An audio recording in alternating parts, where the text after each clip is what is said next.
Hi, and welcome to the Anti-Politica channel. Today is February 5th, Sunday, and today I wanted to talk about one controversial and provocative proposition, which nevertheless I think is something to consider.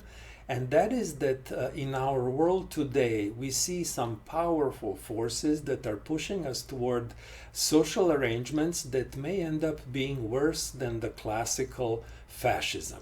So this is a controversial proposition, and I will explain the theory behind it in a second. But for those who would like to read in more detail about what I have to say, there is an article that I wrote on Substack, which you can read, and I will provide the link in the description of this video.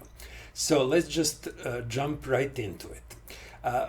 People who have read the literature and are familiar with Mussolini and the history of the 20th century often associate fascism with merger of corporate and state power, and this stems from Mussolini's own views.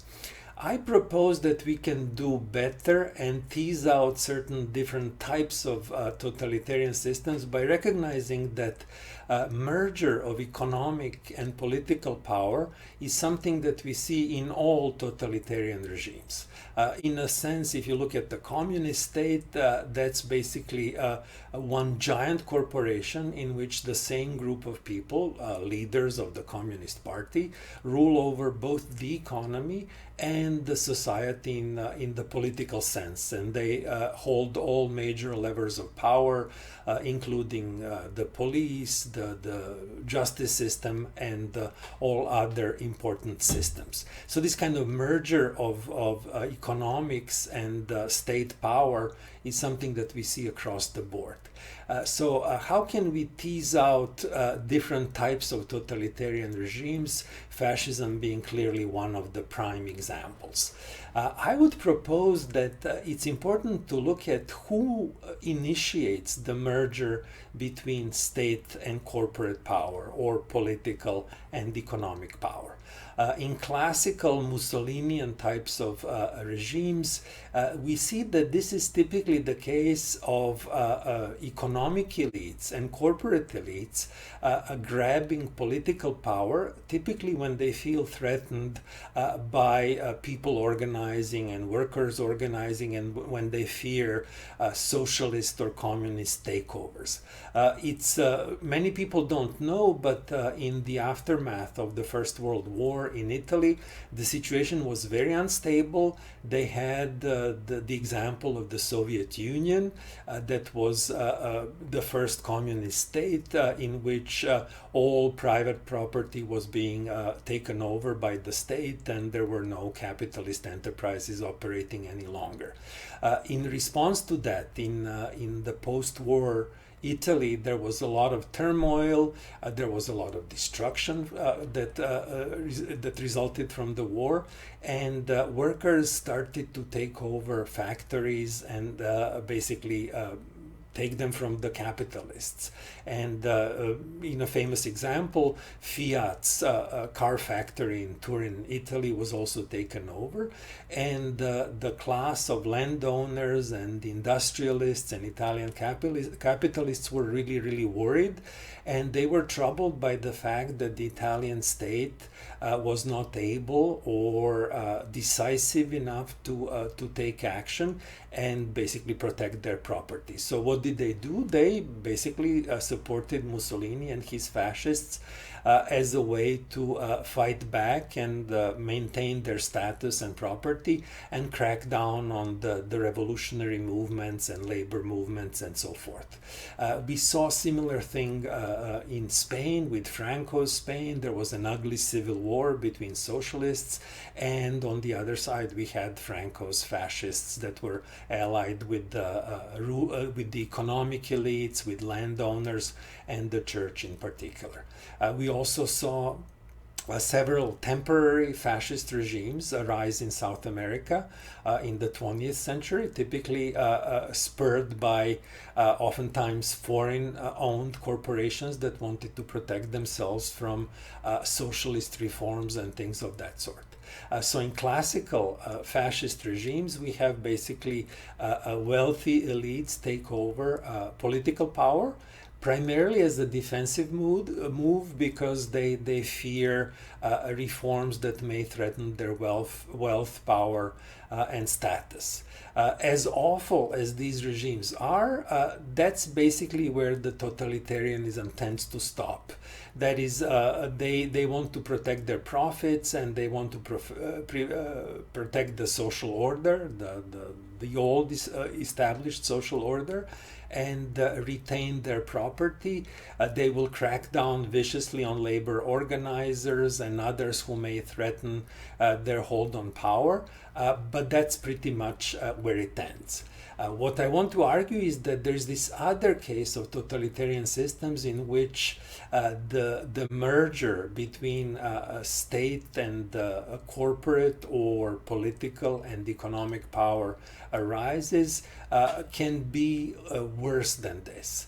That is, if you have an organized group that's led by a political ideology and the desire to remake the world and subjugate it to its own, oftentimes insane and ambitious political program, that's when things can get even worse.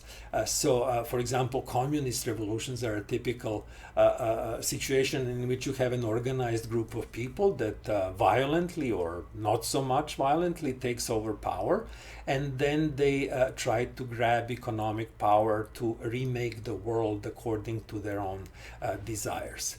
It's also interesting to note that Hitler and the Nazis in Germany followed the path that's more similar logically to this example of communism than to Mussolini's fascists.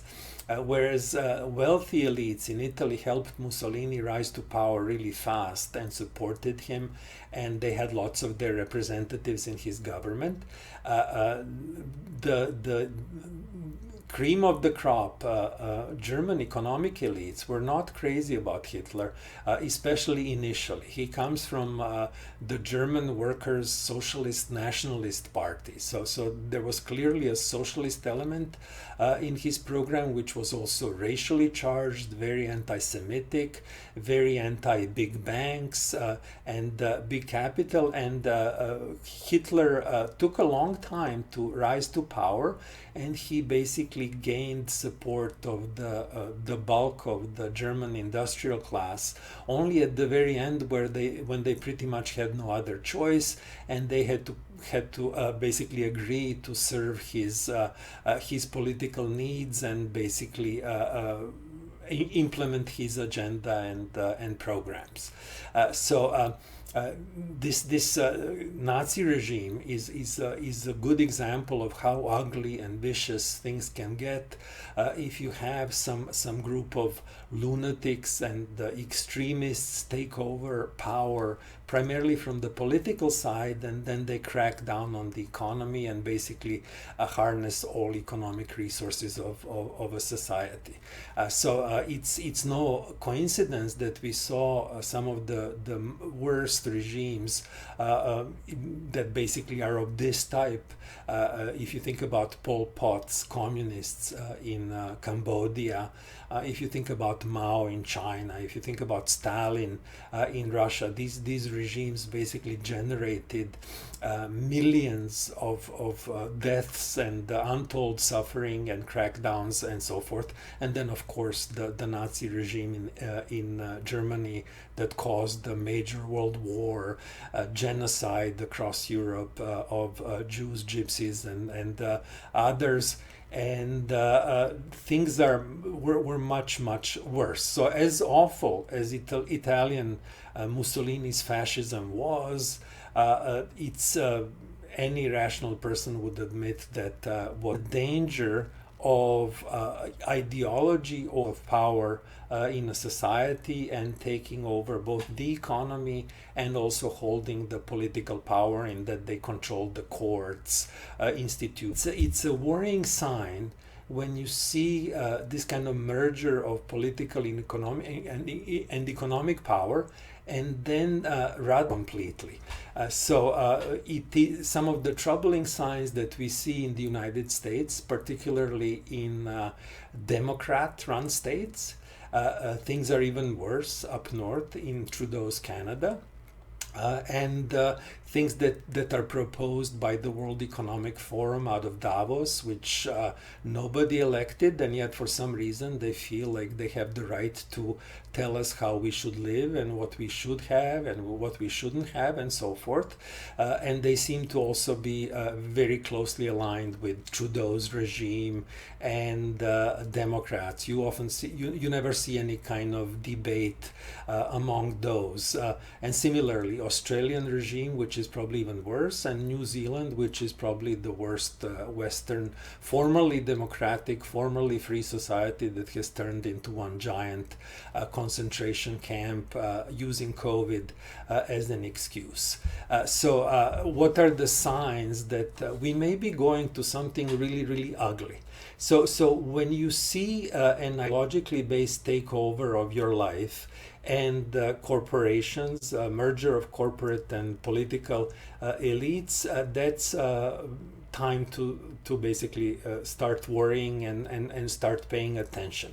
And it can be particularly tricky if they seem bent on controlling your entire life, because then things start to look more like Mao's communism or Stalin's communism. They might even go as to be worse than that, toward the Nazi type of situations, than classical fascism of the South American or Spanish or even Mussolini's type that will at least leave you alone once you don't challenge their power. So when the Democrat Party tells you to just drive a Tesla if you think that the price of gasoline is too high, when they grab for your gas stoves of all things, when they censor you online in cooperation with big tech, these are all reasons to start worrying. As Twitter files have basically revealed, is that a lot of high-tech workers, and Twitter in particular, was somewhat threatened and blackmailed into censoring you, because they were basically extorted by Democrat politicians, and people like Adam Schiff requesting that people be censored, and if they don't, God knows what might happen to Twitter. So despite the clear discomfort that many in Twitter had about censoring other people, they were just afraid that the regulator, the Democrat Party, controlling all institutions, would basically get at them and make their life miserable. So it could be, based on Twitter files, it could be precisely this scenario in which a political party, an ideology, you could call it woke, globalist ideology, by blackmail and threat of regulation, took over major technology corporations in order to basically implement its program of censorship, control of people's lives, imposition of mask and vaccine mandates, despite shaky evidence that would help in any way. And basically grabbing your gas stove and telling you that you should live this way or that way, and then basically to shut up if you think that, for example, women in women's sports should not be competing with transgender persons. I have nothing against transgender persons, but why shouldn't a woman be allowed to say, look, I don't want to compete with somebody who had different kinds of chromosomes and different kind of muscle mass growing up? So maybe God knows what the the outcome of that discussion should be, but people should be allowed to speak up in a free society. And then if you look at the examples of Canada and Australia, it becomes even more clear how we may be facing some serious problems and threats. In Trudeau's Canada, it turns out that you cannot protest if he doesn't like it too much. If you're too organized and too popular and too threatening to his regime, he'll basically deny your basic rights to protest that are in line with being a liberal Western democracy. And moreover, which is particularly troubling, confiscating people's bank accounts just because they made a donation to the protest that Justin Trudeau didn't like. Add to that mandatory quarantines for people coming into the country during the COVID madness, and we are talking about serious medical tyranny. And then if you look at Australia and New Zealand in particular, New Zealand was turned into the biggest concentration camp in the world for a couple of years during the COVID pandemic. The government officials made some downright chilling statements about how people should not be friendly to their neighbors and shouldn't talk too much to their neighbors. And there was a very, very organized, concerted effort to demonize people who would not take the vaccine. I'm not going to make any recommendations regarding the vaccine either way. Consult your doctor, do whatever you think is right for you. But people who refuse to take the jab should not be demonized, and we saw that, and they were denied basic rights. You couldn't, if you could starve, they wouldn't care. There were even some propositions that people who didn't get the vaccine should not be treated in hospitals and medical facilities. Nobody cared if they would starve, if they could not get any job, if they couldn't go shopping, if they couldn't go to any social function. They were very, very demonized. And we need to keep in mind that that's how things began in the Nazi Germany. Things developed gradually over time, and this is precisely the handwriting. You pick a group and you paint targets on their backs, and you make it more and more normal. You normalize their discrimination, the taking of their basic rights, and then God knows what's next. So, and we also saw from Australia some chilling footage of police arresting people on the beach, as if you're going to transfer an airborne virus to anybody if you go with your family for a little walk on the beach. So the point was clearly to basically institute tight social controls, make people behave and obey and shut up and not speak up, which is the opposite of democratic, open, liberal Western democracies. I'm not saying that these are necessarily that these will necessarily develop into something as bad as Nazism. Thank God, I don't think we are there yet, but it could become ugly, sort of communist state type of ugly, or maybe even worse. We don't know. So whenever you see some warning signals, whenever you see that the society may be going in the direction that's troubling, the time to speak up is now, and especially if it won't go away.